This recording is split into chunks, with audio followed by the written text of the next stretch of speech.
Hello, we are starting today with chapter 2 biological classification. Biological classification में सबसे पहले हम लोग इसका सबसे इम्पॉर्टेंट एस्पेक्ट्स के बारे में बात करेंगे, जो कि है किंगडम क्लासिफाई कौन कौन किया था। एक सबसे पहले जो फर्स्ट टाइम में था वो था एरिस्टोटल साहब, वो सबसे पहले क्लासिफाई किए थे। उसके बाद आता है हम लोग के लीनियर साहब, कैरोलस लीनियर साहब। कैसे इन लोग किए थे? एरिस्टोटल किए थे ट्रीज, शर्ब्स और हर्ब्स के बेसिस पे प्लांट्स को, और ब्लड ग्रुप प्रेजेंट है या नहीं है एनिमल्स में, इसके बेसिस पे किए थे। जो लीनियर साहब है वो दो किंगडम क्लासिफाई किए थे, एक था प्लांटे और एक था एनिमेलिया। ठीक है, दो जन सबसे पहले क्लासिफाई कर चुके हैं, एक है एरिस्टोटल, एक है लीनियस। उसके बाद हम लोग को इस पूरे पैराग्राफ में यहाँ से आते हैं मेनली बस ये डिस्क्राइब किया गया कि कैसे कैसे टाइप ऑफ होते हैं ऑर्गेनिजम्स, जैसे eukaryotes, prokaryotes, unicellular, multicellular, photosynthetic, non photosynthetic. ऐसे ऑर्गेनिजम्स पे ध्यान नहीं दिया गया था पहले हिस्टोरिक समय पे, बट अब इन सब पे ध्यान दिया जाता है। ठीक है, इस पे इनएडिकेट का जो मतलब लिखा हुआ है उस पर ध्यान दीजिएगा। इनएडिकेट मतलब इनसफिशियंट। उसके बाद हम लोग चलते हैं, ये इतना इम्पोर्टेंट नहीं है, ये वाला, ये बहुत बहुत ज़्यादा इम्पोर्टेंट है, इसको सब याद कर लेंगे। याद अभी करना है सबको, अभी। कैसे 5 किंगडम क्लासिफाई किए थे, कौन किए थे? आर.एच. व्हिटेकर साहब किए थे। Monera, Protista, Fungi, Plantae, Animalia. इसके बेसिस पे मोनेरा जो है उसका सेल टाइप कैसा है? प्रोकैरियोट है। सब अभी अभी मेरे साथ बोलेंगे और याद करेंगे। मोनेरा एक फर्स्ट किंगडम है जो कि कैरलस लीनियस साहब डिस्क्राइब किए थे। इसका सेल टाइप मतलब ये कैसा सेल है, ये बेसिकली बैक्टीरिया का होता है। ठीक है, तो बैक्टीरिया मेनली कैसा होता है? वो प्रोकैरियोटिक होता है। उसका सेल वॉल कैसा होता है? सेल्यूलोजिक नहीं होता है, नॉन सेल्यूलोजिक होता है। और नॉन सेल्यूलोजिक होता है तो कैसा होता है फिर? वो पॉलीसेकेराइड्स और अमीनो एसिड्स का बना हुआ होता है। और उसका जो न्यूक्लियर मेम्ब्रेन, मतलब कोई ये बैक्टीरिया है, बैक्टीरिया उसका न्यूक्लियर मेम्ब्रेन एब्सेंट रहता है, इसीलिए वो प्रोकैरियोट हुआ ना। न्यूक्लियर मेम्ब्रेन एब्सेंट है वही, इसलिए वो प्रोकैरियोटिक हुआ। उसका जो बॉडी ऑर्गेनाइजेशन है वो कैसा हुआ? सेल्यूलर हुआ, मतलब वो सेल्स के बेसिस पे, इतना छोटे कि बस सेल ही आ सके, पूरा ऑर्गेनिज्म नहीं बन पाता, उसमें कोई ऑर्गन्स नहीं होते। तो ये वाला भी याद करेंगे। मोनेरा का सेल टाइप है prokaryotes, non cellulosic, cell membrane absent, body organisation cellular, और मोड ऑफ न्यूट्रिशन कैसा होता है? ऑटोट्रॉपिक और हेटरोट्रॉपिक दोनों होता है।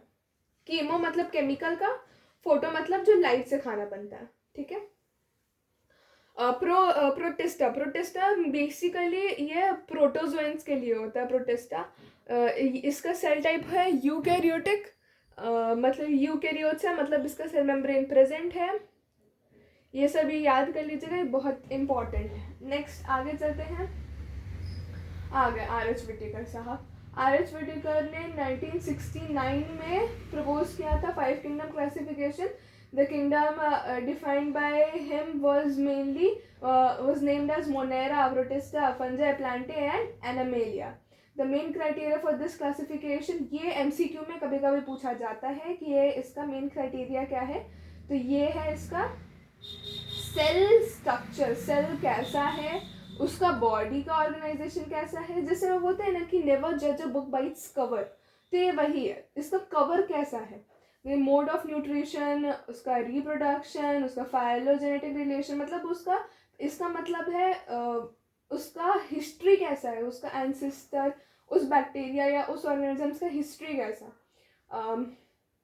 उसका कितना है, कितना कितना कैरेक्टर्स हम लोग को पता चला। सेल स्ट्रक्चर, सेल स्ट्रक्चर और body organisation, mode of nutrition ना, शॉर्ट शॉर्ट में लिखा हुआ है, बस मैं उसको लिख दे रही हूँ ताकि ये याद में रहे।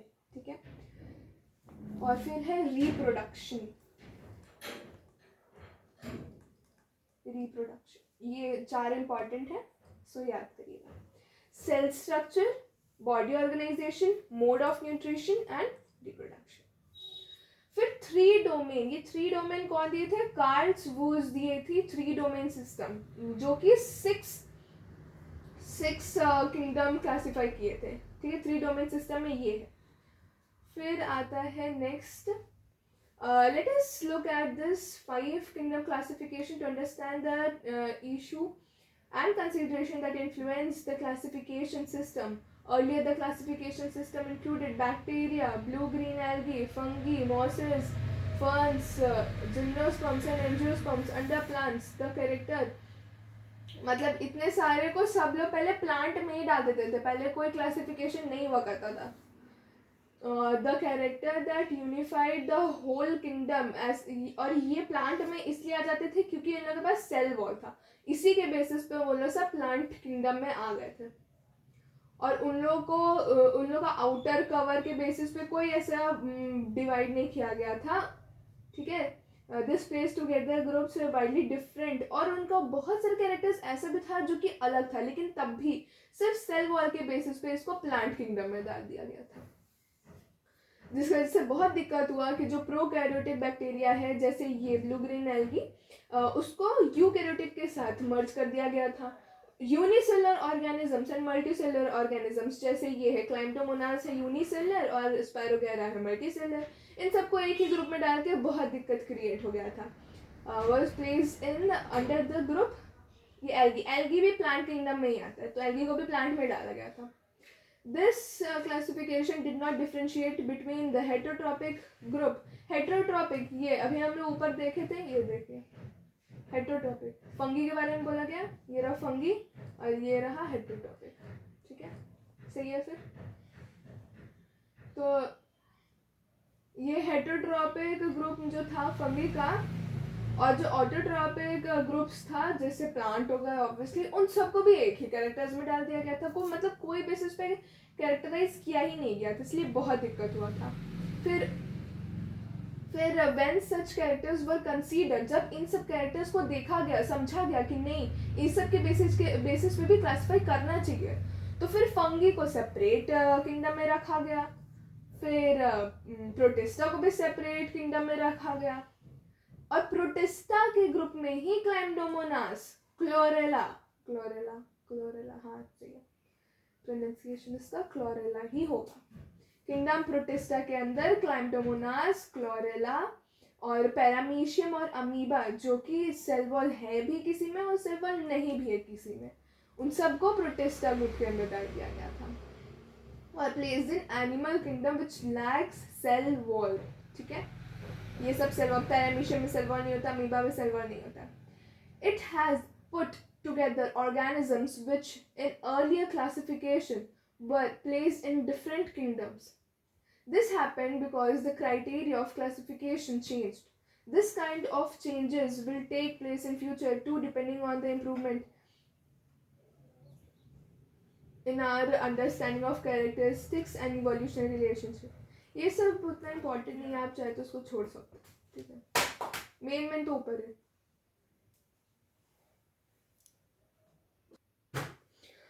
अब हम लोग पढ़ते हैं kingdom Monera. Kingdom Monera, the bacteria are the sole, मतलब main, bacteria is the main member of the kingdom Monera. They are the most abundant, सबसे ज्यादा पाए जाने वाले ऑर्गेनिजम्स हैं। बैक्टीरिया इंपॉर्टेंट है, ठीक है। Bacteria occur almost everywhere. Hundreds of bacteria are present in a handful of soil. They also live in extreme habitats such as hot springs, मतलब एकदम गर्म वाला इलाका में भी इन लोग पाए जाते हैं, डेजर्ट्स में भी पाए जाते हैं, स्नोज में भी, डीप ओशंस में भी पाए जाते हैं, और इन लोग वहाँ सर्वाइव कर लेते हैं। Many of them live in or on other organisms such as parasites. हम लोग पढ़े हैं जो मोनेरा है, मोनेरा हम लोग को ऑटोट्रॉफिक भी होता है और हेटेरोट्रॉफिक भी होता है। हेटेरोट्रॉफिक होता है इसीलिए हम लोग उसको बोल रहे हैं कि ये पैरासाइट्स की तरह रहता है, पैरासाइट्स मतलब सैप्रोफाइट्स बेसिकली, ठीक है।